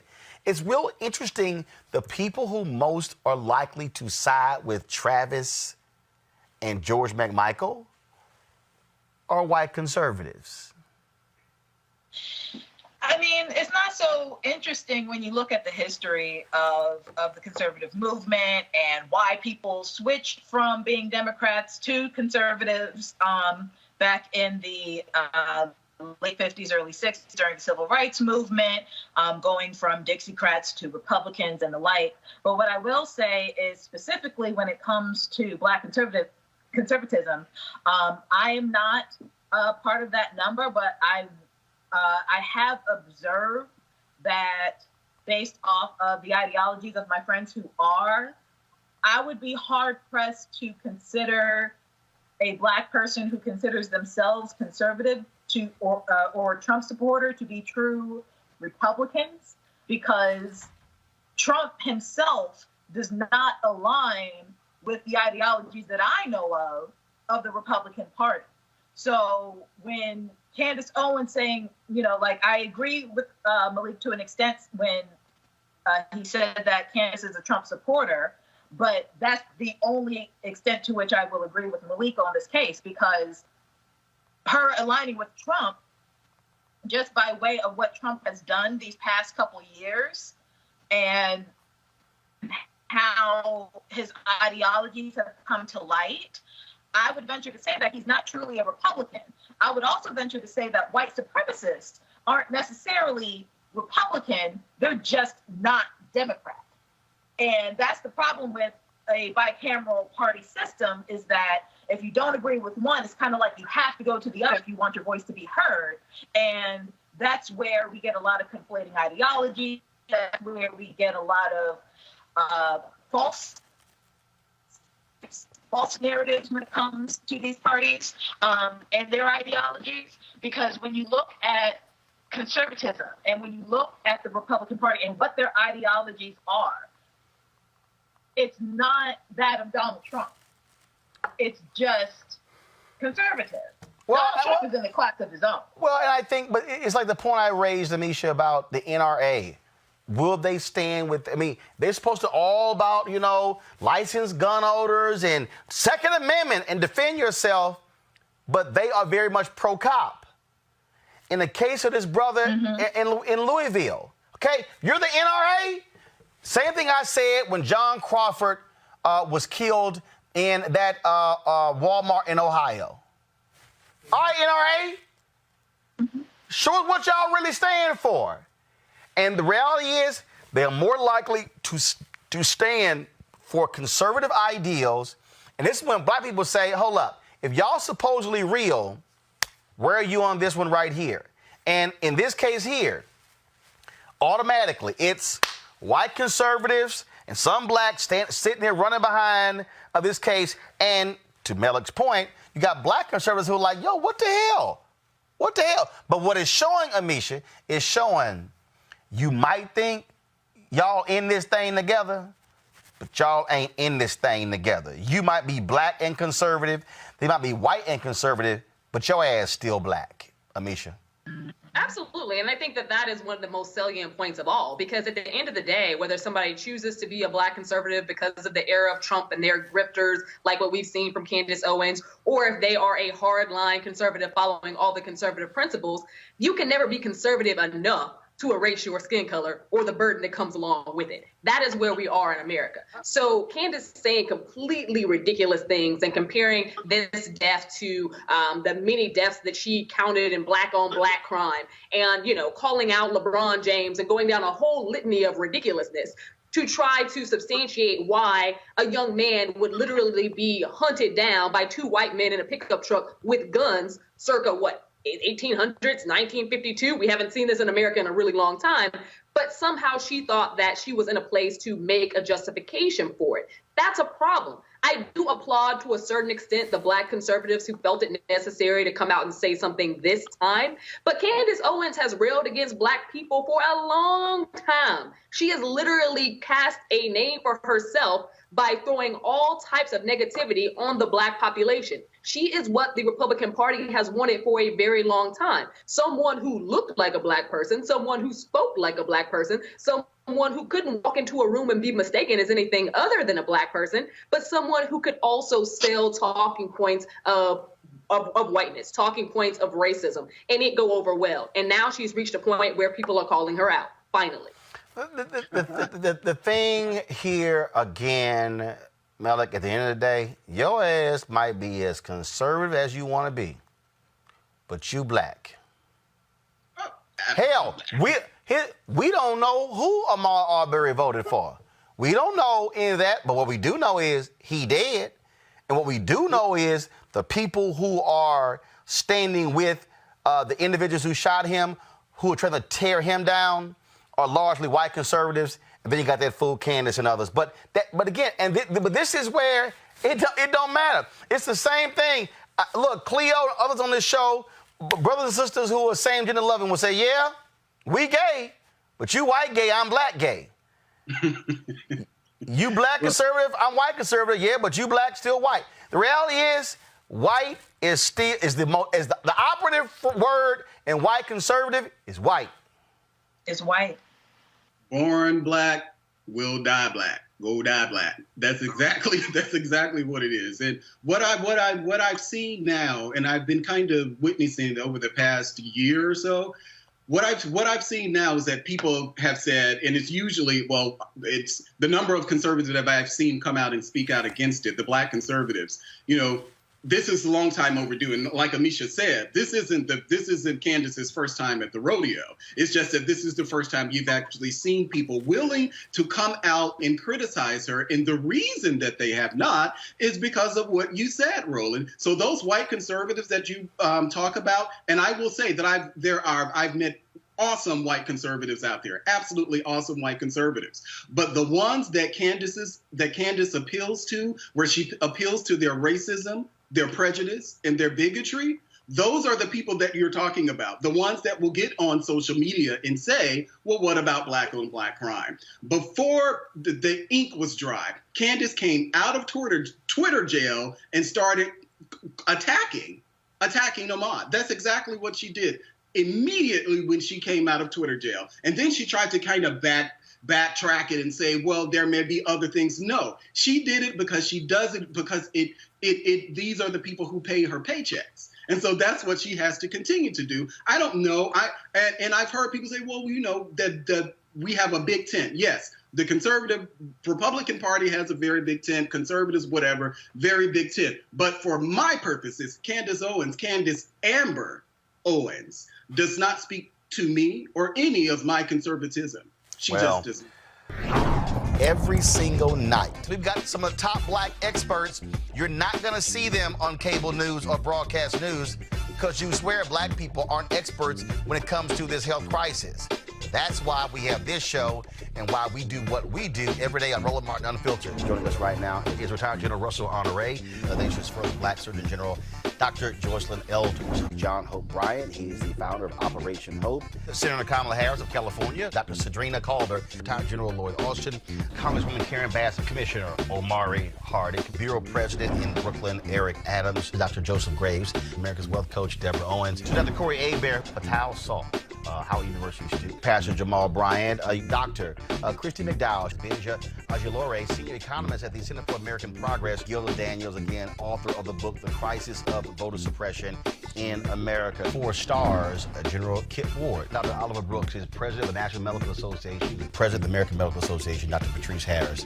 Joby Benjamin, Dr. Alexia Gaffney, Infectious Disease Specialist, Dr. Georges Benjamin, Executive Director of the American Public Health Association, Malcolm Nance, Family Medicine Physician, Dr. Jen Caudle, Dr. Tashaka Cunningham, a molecular biologist, Kat Stafford. She's a national race and ethnicity reporter for the Associated Press. Dr. Wayne A.R. Frederick, who is the president of Howard University, Congresswoman Yvette Clarke from the state of New York, William Spriggs, AFL-CIO economist, Andrea James, Executive Director of the National Council for Incarcerated and Formerly Incarcerated Women and Girls. All right, let's go to Capitol Hill. Congressman Gregory Meeks, Congresswoman Enid Johnson of Texas, Congresswoman Barbara Lee, Minnesota Senator Amy Klobuchar, mental health clinician Jamie Singletary, Prince George's County State's Attorney Aisha Brayboy, as well as Dylan Hayrie, ACLU Justice Division strategist. Dr. Cindy Duke, she is a virologist. Principal Steve Perry of Capitol Prep. Health and Wellness Specialist Dr. Yolandra Hancock. Desmond Meade, President of the Florida Rights Restoration Coalition. Cliff Albright, who is the co-founder of Black Voters Matter. Michael Harriet with The Root. Lamina McWhorter, founder of Love by the Hand. Dr. Julianne Malveaux, economist, president, Emerita Bennett College. Coroner Michael Fowler is a mayor of Atlanta. Keisha Lance Bottoms, mental health therapist Suzette Clark. Justin Gibney, attorney and political strategist, and Bishop Vincent Matthews Jr. Dr. Suzette McKinney, CEO and executive director of the Illinois Medical District. Dr. Leon Madugal, president-elect of the National Medical Association. Jana Bailey, mayor of Moss Point, Mississippi. Mario King. We're going to keep driving this thing to make sure our people are fully aware, safe, protected from coronavirus. You're getting the top medical experts, the top business experts, top political experts, top religious experts, because that's why we do what we do. Unapologetically and unfiltered. Ain't nobody else in the black media space doing what we do. Watch Roland Martin Unfiltered daily at 6 p.m. Eastern on YouTube, Facebook, or Periscope, or go to RolandMartinUnfiltered.com. Support the Roland Martin Unfiltered Daily Digital Show by going to RolandMartinUnfiltered.com. Our goal is to get 20,000 of our fans contributing $50 each for the whole year. You can make this possible. RolandMartinUnfiltered.com. You want to support Roland Martin Unfiltered? Be sure to join our Bring the Funk fan club. Every dollar that you give to us supports our daily digital show. There's only one daily digital show out here that keeps it black and keep it real. As Roland Martin Unfiltered. Support the Roland Martin Unfiltered Daily Digital Show by going to RolandMartinUnfiltered.com. You can make this possible. What's interesting about this is that, for the most part, you got these white conservatives lining up behind the McMichaels, but you got a few black folks who've done that. Well, last night, a group of these Blexit black conservatives, or call themselves black conservatives, had a Zoom debate. Let's just say it got a little crazy, a little heated. You get this dude, Brandon Tatum, former cop, thinking like a cop, not thinking like a black cop, who has put out videos. And here's what's very interesting. Here's a guy who puts a video out trying to offer the facts of the Arbery case. It's almost gotten 2 million views in only a handful of days. Trust me, those are not black people who are watching that video. Well, things got a little rough in this Zoom conversation. Here is an excerpt. Question for Brandon. I personally, I came on here for this question. Brandon, I've spoken to you before. I think you're a great guy, and this is why I'm concerned about what's going on now. I mean, I think you know that a lot of us, for example, in other cases that, of course, other black people have definitely pushed back on when we talk about it. For example, when people were kneeling during the football games, I didn't think that was right. And I was very vocal about that I'm proud of my flag and proud of America. But there are certain cases that are so clear cut, like, for example, Philando Castile. Most people, well, even if they go back later and look at it, know that it was a very clear cut case and it was wrong. And then looking here in this issue, I don't agree. You said you don't agree? That it's so clear cut that it's something that we can bring out and say, as in unison, you know what? This is when it's wrong. Because what we get all the time is people saying that we never talk about racism when it actually exists. We talk about that racism is everywhere. And I personally will say, and I will say that over and over again, I will call out people who make everything about race, because that's not true. But it's also not true when it is very obvious when something is maybe, you know what? Not even on this case, if it's not even about race, right? If Arbery were a white man and I saw that video, I would be just as horrified because that man did not deserve to die. Period. Nobody said he did, though. I don't know. I'll give you $1,000 if you see anybody that said right. That man deserved to die. But you know what you usually do when you know that something is wrong? You stand up for the person who was the victim. And that's the problem that we're not seeing. Laquan McDonald. Did you make a video about Laquan McDonald? Did you make a video about Laquan McDonald? We're not seeing you in this case. No. Did you make a video about Laquan McDonald? Can I finish what I'm saying? I'm saying you're just making up stuff. No. How am I making up stuff? I made a video about Laquan McDonald's death at the hands of a police officer that shot him 12 times. Clearly, it was wrong. I made a whole video about how that was wrong. Okay, can we go back? How am I not defending? Can I finish my statement on the Arbery to Brandon? I'm just saying, in this case, it seems that what it looks like is that you're going out of your way for people who are trying to be compassionate to really, I mean, we're always the ones who are going, oh, let's wait for the facts to come out, okay? And that is why a lot of people feel like we're heartless. But in situations where it's so clear-cut, 3 months after the fact it happened, that you continue to say, let's look at the facts, and the facts are coming out hour after hour in the media, and it's been actually justified by the Georgia Bureau. It's not justified. Why would we talk about the facts in that sense just as much as you talk about the facts in other sense? Look, it is irrelevant. It is ironic. It is ironic. No, it's not. It's ironic that all of these cases that we see, people are involved in criminal activity. It's never, he said it's never a case where a person that just am doing nothing is just gunned down. All these people have an extensive criminal history. Why is that important? Why is that important? Do you not think that's strange? So Shelley Luther, just because you had a criminal past doesn't mean that you deserve to lose your life. It's funny because that is relevant in the case that's at play. You know, here's the thing. I gotta go. They're quick to run and grab that talking point of Biden and Hillary Clinton. You know, created the You know, I'm gone, man. Crime bill. They created you the crime bill. You the fakest nigga I ever seen in my life. They created the crime bill. I see you in person. They created the crime bill. Be accountable for what you said. I'm done, bro. You a fake nigga. I hope everybody see that. I appreciate fake, bro. I'm gonna expose you to everybody. And when I see you, nigga, we gonna be. It's gonna be on. I want you to know that because you call me on the phone and you saying all this, and then you get on the live stream and you playing this shit. You should be ashamed of yourself. Is that black on black crime? Is that black on black crime? You's a bitch. I called you. Everybody on your live stream know you's a bitch. And when I see you, I'm whooping your ass. Everybody got it on live stream. I like it. You want to be hood, nigga? You want to be hood?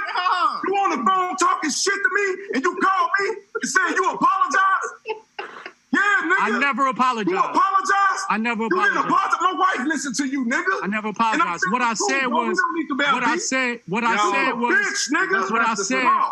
Let's wrap this up. So the brother you heard who was cussing another brother out, that's Brandon Tatum.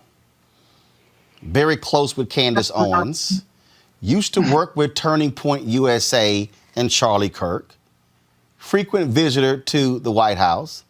Loves himself some Donald Trump. And that's how they were talking amongst black conservatives. So what happened is the brother who was in the top corner, I think he'd go by Hotep Jesus. Okay, that's what he goes by. So he basically was saying, Brandon, why y'all parroting white conservatives? How is it that you're giving them the talking points? And see, that's really what we're seeing a lot of, Reese. You got these people who are Trump supporters, like a Tatum. Candace Owens came out of Twitter jail, just blasting away, basically saying, y'all don't say nothing about black on black violence. Y'all don't care about black people. Now y'all are mad. She was the first one trying to say Ahmaud Arbery was out there thieving. And trust me, the white conservatives are sitting there loving it. See, if you want to know how to game, just go to Brandon's YouTube channel. His videos, they show you'll see. Give her that money. Give her that money. Yeah. Give her that money. And that's what I'm trying to explain to people when we expose these folks for who they are. Okay? I know a whole bunch of black conservatives who are third and fourth and fifth generation black Republicans. These folks are Trump grifters. Not everybody in that video, but folks like Brandon Tatum, that's what you're dealing with. Folks like him, what you're dealing with is that they have come of age in this Trump. You got Lawrence Jones up there. You see him running his mouth on Fox News. He be saying some nonsense as well. The sister we tried to Okafor, we invited her on the show. We couldn't reach her. But the bottom line is here. I've had the different people on here, like this dude, R.C. Maxwell, whatever the hell his name is, out there, his usual, that nonsense. You call it what it is, and they're the ones who are claiming, they're leading black people out of the Democratic Party. Well, if you following a fool like Brandon Tatum, you can be going over a cliff. Right. I mean, I don't know any of these people, to be frank with you. I've never heard of them. I don't know them.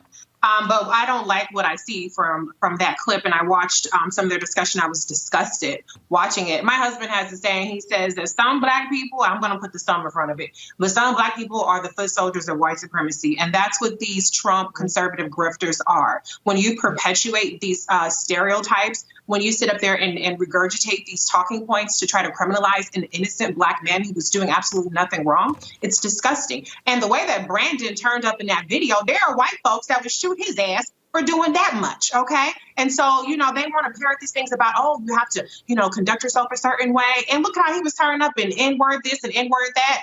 It's ridiculous. If he had come across some of these white folks that they were defending, his ass would be shot dead, just like all these other black people that they have absolutely no compassion for, who did far less than what he did in that video.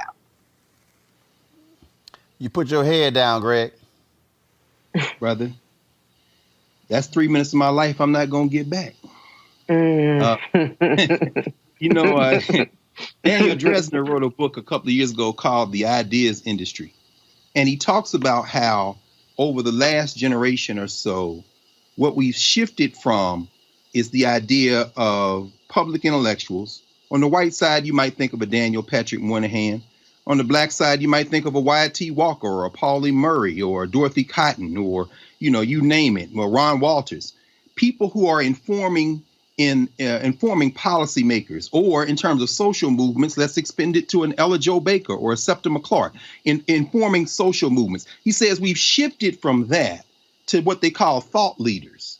Well, that's not that, meaning people who generate clicks, clickbait generators, eyeball attractors. They're not really impacting policy if they're unattached to institutions. So now you see people like the whole Fox network crew, Sean Hannity, thought leader, meaning what? He is supported and subsidized by a media institution that allows him to spew his nonsense, and then people do act on that, including at this point the President of the United States. What we just witnessed is the convergence of the thought leader move in our society with the explosion of social media. The reason we don't know any of these people, or the reason you keep track of them, because you have to. You're helping us filter this stuff. But for those of us who would never watch something like that, first of all, anybody calling themselves Hotep Jesus or Uncle Hotep has opened their mouth, as my mom would say, and put their brain on display. I would brand. No, I wouldn't do that, because the word Hotep, I would brand the glyph in their forehead, but the word Hotep in the Medu Neter in Egyptian hieroglyphs literally means peace. So I should probably back off of that. But my point is that you've got people now, and a mind, remember that UNCF commercial back in the 70s, a mind is a terrible thing to waste. A mind is a terrible thing to underdevelop, because now everybody with a phone or a laptop can get on social media. Anybody who wants to talk can talk. These are not thought leaders. These are people generating clicks for clickbait, nor are they conservatives. They are branders. And so finally, what you started with is all we need to know about that conversation. It's very basic. This is about money. This is about watching them. This is about generating revenue. None of them have anything to say about anything that's going to either A, impact policy, or B, change the minds of anyone who will take a minute to reflect, to organize, to study, and to act in an informed manner. So that was a sideshow better for WWF wrestling. That's why he's talking about beating somebody's ass, which he ain't going to do. So here's why I showed that, Erica, because again, these are the people Fox News elevates. I just need people to understand what the whole design is, okay? Fox Nation, now they just dropped them. In no logical world would a TV executive give Diamond and Silk a show. It's a minstrel show. That's right. Absolutely. But what do they set up? You take a Candace Owens who worked with the NAACP to get a settlement from her school district. TPUSA hires her. She's now in PragerU. Trump has her at the White House. 1 million followers. All these stories done on her. All like this great mass movement leader of black people away from the Democratic Party. But who is elevating her? That's right. Is there anything between those two ears? No. There's a reason why she will not debate me, been running for a whole year. But she'll challenge John Legend and Don Tito, people like that. And there are people out there who say, Roland, but we should ignore them. This is why that's not that simple. Mm-hmm. Because you have to understand how they are strategically used to serve different interests.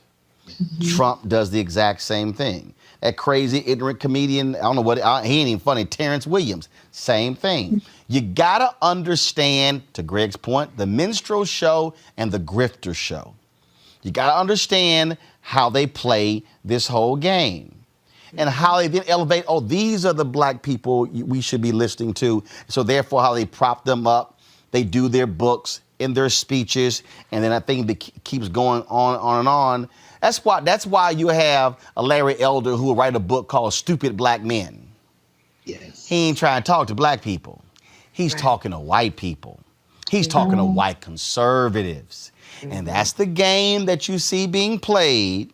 And that's why we call it out so folks understand. And let me be clear. There are black conservatives who have on this show who are real, who do care about the black community. We might differ on some policy issues. We might agree on some policy issues. There's a long history of black people being Republicans, okay? You could talk about Jackie Robinson. You could talk about any number of people. You can talk about folks who've served in Republican administrations. Bob Brown, who accompanied Coretta Scott King to pick up Dr. King's body. Come on. Who was on the board of the SCLC, goes from there to getting hired by Richard Nixon, and who played a crucial role in terms of driving things for black people. Just because he worked for Nixon didn't make him bad. So that happens. There are black people who worked in different administrations who've done that. Alfonso Jackson, the Secretary of HUD under George W. Bush. I know Alfonso well. Again, we might differ on some issues, but agree on some other issues. These folks, the Brandon Tatums of the world, the Candace Owens of the world, they can't even step in the same room with those black Republicans. It's understanding the game, Erica. Absolutely, Roland. And you laid it out. What's being presented for the public is information. And what they have yet to find out is that acquiescence to whiteness is not protection. It does not preclude any of the injustices that we have seen for years and years from happening to them. And since we're dropping gems, I'll drop something that my late Big Mama said to us, which is when you open your mouth, you remove all doubt. And so for Brandon Tatum, the moment I had to click off is when he began to invoke the name of George Zimmerman and O.J. Simpson, and then go on to, as you shared in that clip, talk about the people that have been victims of criminal activity by the people that executed, lynched them, that they had criminal background. You're talking about a black man, a person that is black, that is a former law enforcement officer. I'm very concerned about what his history was when he was on the police force, with the type of aggression that we saw in that video, with a muscle tight shirt on with the face of Donald Trump. So we do have to look at the Minstrel show. We do have to have this type of information so that we can be even more engaged in understanding grifters and knowing that all of our skin folk damn sure ain't our kinfolk. All right, folks, back to our Roland Martin Unfiltered video in just one moment. All right, fam, to all Roland Martin VIPs, you are invited to the Laugh Experience, taking place this Friday, May 15th at 6 p.m. Pacific, 9 p.m. Eastern at seek.com. That's CEEK.com. Join me and let's laugh with comedian D.L. Hughley, Chris Spencer, D.L. Hughley, Chris Spencer, Bodacious, Ryan Davis, and Clint Coley. It's a first-of-its-kind virtual comedy show on Seek.com. Seek.com, remember, y'all, is the black website created by this sister. Y'all. You can watch it on your phone, your laptop, even in virtual reality. Now, I'll be there, and I hope you will be there as well. Now, remember, we had Mary on the show, of course, the creator of Seek. She also is the one who created her own VR headset. So they have these available at Seek.com. And so it's real simple. I was actually testing this out a couple of nights ago. Actually, it's pretty cool. And so just go ahead and zoom out, Anthony. And so it's real simple. You take your phone with this head. Now, there's some VR headsets where you can actually connect to the web and stuff along those lines. But this one here, what it allows for you to do is, so you actually have you go to the Seek app, and so you can pull it up here, right here on your phone. And then what you do is you place your phone right into the VR headset, close it up, and then you're able to then put this on. And so what's going to happen is you put this VR headset on. Y'all, what's so cool about this is that it literally looks like you're in the room.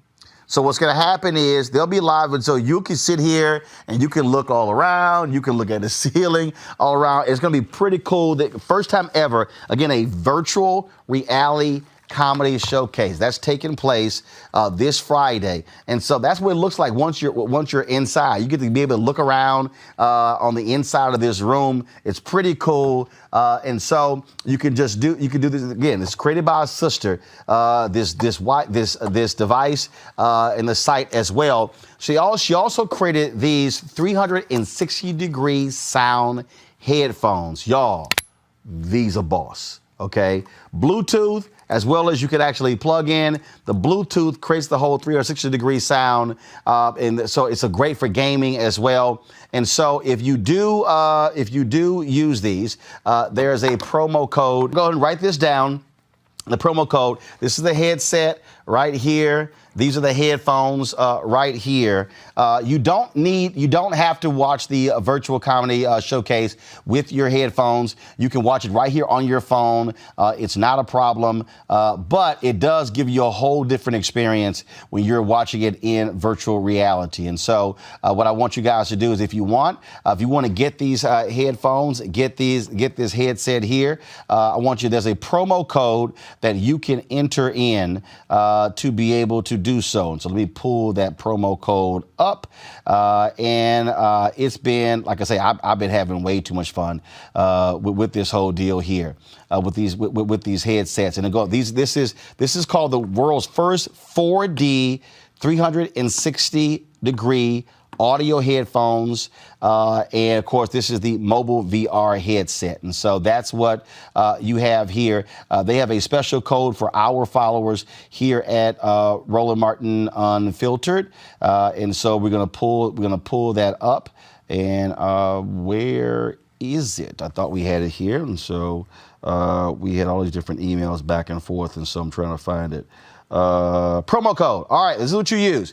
To buy the headset, to buy the headphones, go to seek.com, CEEK.com, and use RMVIP 2020. Now back to your Roland Martin Unfiltered ticket.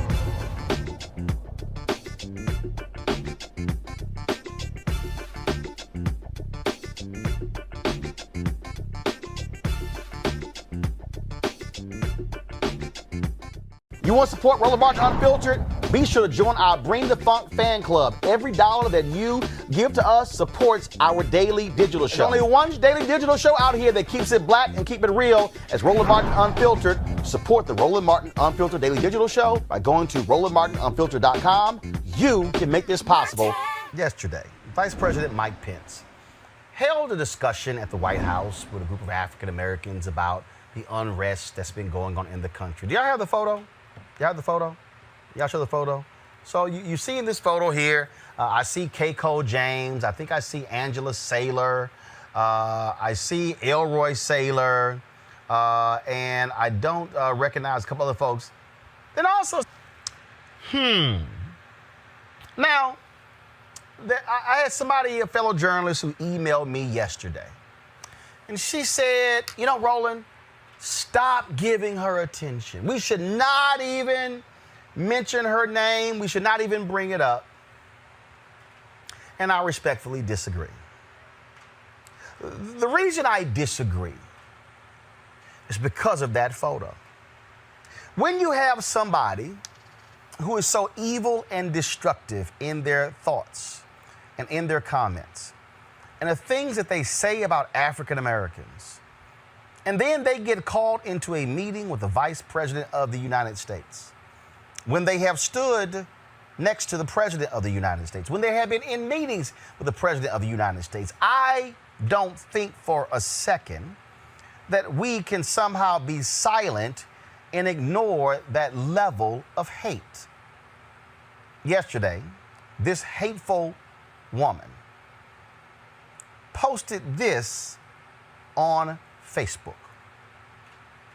I want to come out and say that I do not support George Floyd and the media depiction of him as a martyr for Black America. All right. So actually, it was a 17-minute video, I think. That's the longest y'all pull? Actually, I wanted something longer. But that's fine. So in this video, she trashes George Floyd. She talks about his criminal history. He's not a martyr. She does say that I want the family to get justice. But she goes on to trash him. Then you got Brandon Tatum. I talked about that thuggish conservative who goes out there and he was same thing. He's posting the police reports of George Floyd online. And the thing that's important to understand is that there are no perfect victims. There are no individuals with pristine resumes. It's not always the case. Jonathan Ferrell played football at Florida A&M, shot and killed by a cop in Charlotte. Cop got off scot-free. Jonathan was a hard worker, good brother. He's a gospel singer in Florida. Pulled to the side of the road. Cop in an unmarked van approached him, ends up shooting him dead. That cop was convicted. I can go on and on and on. But when people like Candace Owens set out to be so destructive against African Americans, what they're actually doing is they're playing to white supremacy. See, what you have to understand is this here. There are white folks in America who love nothing more than to find a black person who would say some of the most evil and vile things about other black people. Because see, then they get to speak to black people through that black person. Oh yes, over the years, we've seen the grifters. We've seen the folks like Candace Owens, folks like Larry Elder, folks like Jesse Lee Peterson. And we can go on and on and on. Well, they trot them out to trash and attack black people and hold themselves up to be somehow these esteemed African Americans. This is the same Candace Owens who used the NAACP to get a settlement from her school district over the issue of race. But the same one now who would trash the very NAACP who stood there for her. See, I call them out because they deserve to be called out. See, if I'm going to call out Tucker Carlson and Laura Ingraham and Senator Rand Paul, now I'm going to call out all these other people, folks, I'm going to also call out the black folks, because everybody that's your skin folk ain't your kin folk. And do understand, there's a reason why the Candace Owens of the world and the Brandon Tatums of the world, there's a reason why they are afraid to come here. It's a reason why they are afraid when they had their little Blexit conference where our credential had gotten approved, but they then rescinded it. Because see, when we were sitting out in front of the White House and Candace saw me and threw an evil look at me and, what are you doing here? And I said, I'm sorry, I cover black stuff. Is this not a black event? And then she stood there in her little gray flannel outfit and she was angry. See, you called me an Uncle Tom and that's why I blocked you. First of all, she's a lie. Because see, I don't allow people to call black Republicans or black conservatives Uncle Toms or coons or sellouts or Oreos. I don't allow it. So she was lying. And I told her little minion who running behind her, he said, well, we have the evidence. I said, bring me the evidence. Y'all, we're still waiting. The reason you must always, at every point, call liars out like Candace Owens, the reason you must call out hateful, evil people who say the things that she does about black folks is because somebody else might be listening to them. There's a reason why I don't let people come on this show and lie. Because see, if you're watching this show and somebody lies on this show, you will then go, well, Roland didn't correct them, so what they said must be true. No, I don't allow it. And so I will always call out trifling folks like Candace Owens. And if I see them in person, I'll look them dead in the eye. Just like I did Charlie Kirk, who said, oh no, we were debating one day, but I gotta go ask Candace first. See, y'all gotta understand something. When you read scripture, and you remember when evil would lose their mind and start squealing and hollering when good folk walk by? See, light and darkness do not go together. Me, I'm a big ass spotlight against the darkness of folks like Candace Owens and Brandon Tatum. I am more than willing to debate any of them. I had Dinesh D'Souza right here. I'll welcome any of them to the table. And in fact, I'll go to their table. Pick where you want to debate. pick a day, pick a time, pick a location, and I'll be there. Matter of fact, y'all can pack the place with all your supporters. I'll slay each one of them the entire night. But we as black folks who understand what's moral and just can never be silent when evil is in our midst, and even when they look like one of us. Any thoughts, Wendy, Rob, or Derek? Mr. Martin, well, I'll say thank you, Mr. Martin, for allowing me to be on your show. Wendy. Yeah. So, you know, I find the whole phenomenon of Candace Owens to be interesting because it's not just her making these comments, it's what she represents. I have been on Fox News several times and I have called her out and said, I am willing to debate you, because she never goes into an argument or a conversation without being checked, so to speak. And I think that that's really important. And I'm glad that you're saying her name, because we need to know that she's pandering and lies. And the thing with Candace Owens I think is so important and we all need to know is that she is a pawn. She is being used as a pawn in the chess game that is politics and the chess game that is issues of race in this country. So I understand that people need to get their coin. I get it. But if you are selling your soul to secure a bag, then you need to really check yourself, because you're selling out the very people who, as Roland mentioned, saved you when you needed us. So don't expect when these white people turn their back on you, because they will. They will. It's only a matter of time. They will do you the same way they did Diamond and Silk. When they're done using and abusing you, they're going to throw you to the trash. Do not come to us to save you. Period. Rob? I'm done. Yeah, well, I mean, you guys covered it. I'll just say that, you know, she clearly doesn't love herself. She doesn't love black people. And she will do anything to make money, and she'll do anything and say anything. She figures out what's the furthest I can go, the most right-wing, the most self-hating I can go, and then take that position and go even further, because that's her business model. Her business model is to say outrageous things, do outrageous things. And I agree a little bit with what the person that said we shouldn't talk about her, because I was debating that, like, we are giving her a platform. She likes this. Yeah. She likes the fact that she can go and talk to Fox News and say, look, Roland Martin talks bad about me. Like, at the end of the day, she is nothing. She has her one skill, and she's good at it, is marketing herself and figuring out how to get in front of the cameras to say things that can resonate to a base she's looking to, the racist base that she's looking to get inflamed, or to validate their opinion. You know, she wants to make them say it's okay for you not to see George Floyd as a human. That's why it's dangerous. Rob. That's why it's dangerous. Derek, final comment. Go.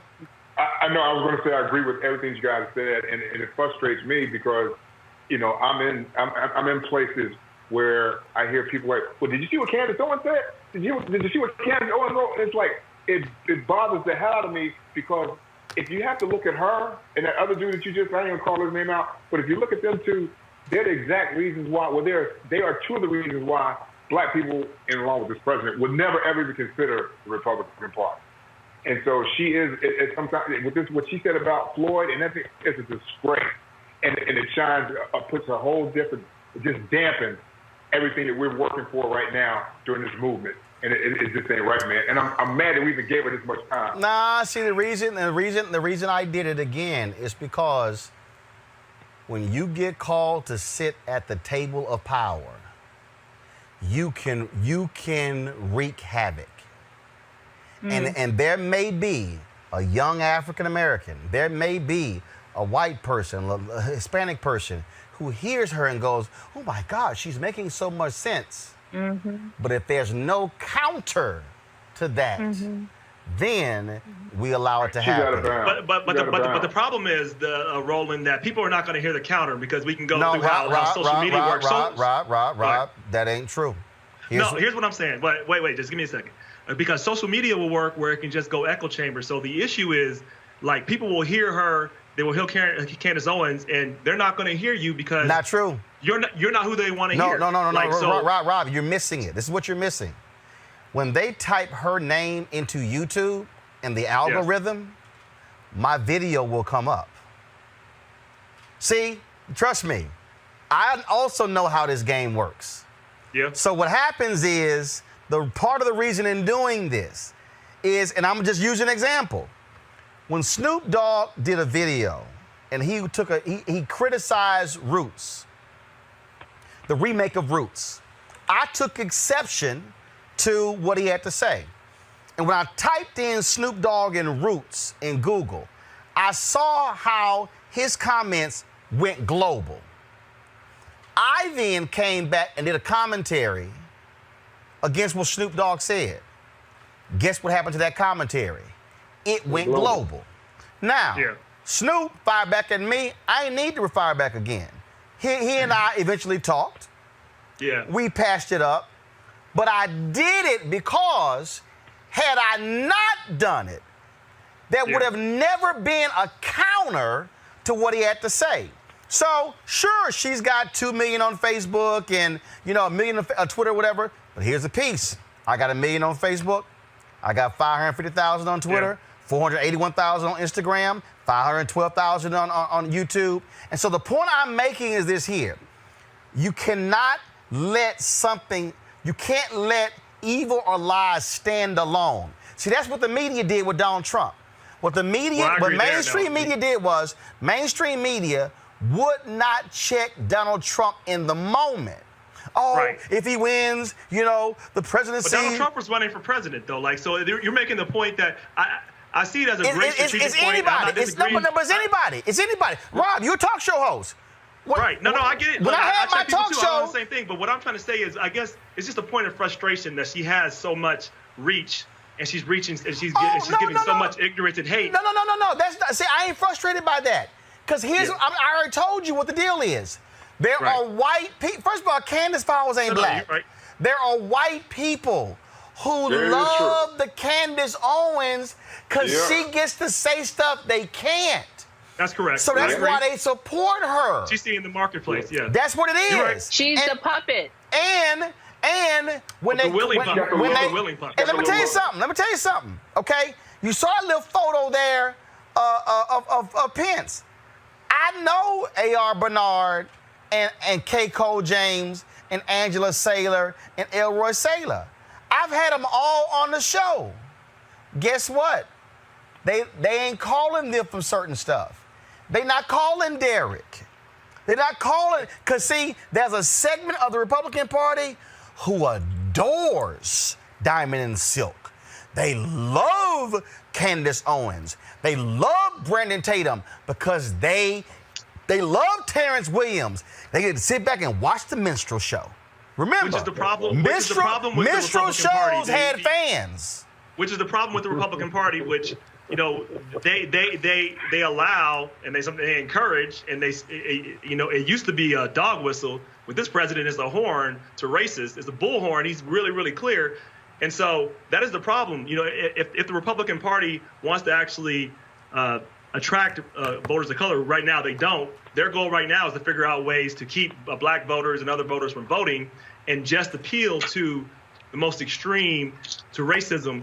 That has to be drowned out. And I hope for the day when the Republican Party does that, and we can take my humanity off the table. It's not a political issue, is what I said, period. But bottom line, Derek, you never let evil stand by itself. It always has to be countered. And even if you think you're whistling in the wind, trust me, somebody will hear that whistle. That's important. Agreed. All right, folks, back to our Roland Martin Unfiltered video in just one moment.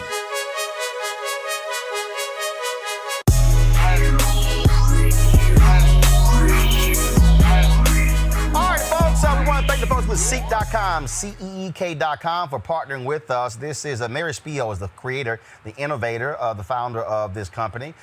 She, of course, designed these 4D 360-degree headphones that are absolutely amazing. We've got a partnership with them, folks. If you purchase these headphones, you can use the promo code RMVIP2020, RMVIP2020. Simply go to Seek.com. That's CEEK.com. Be sure to check it out. We thank them for partnering with us.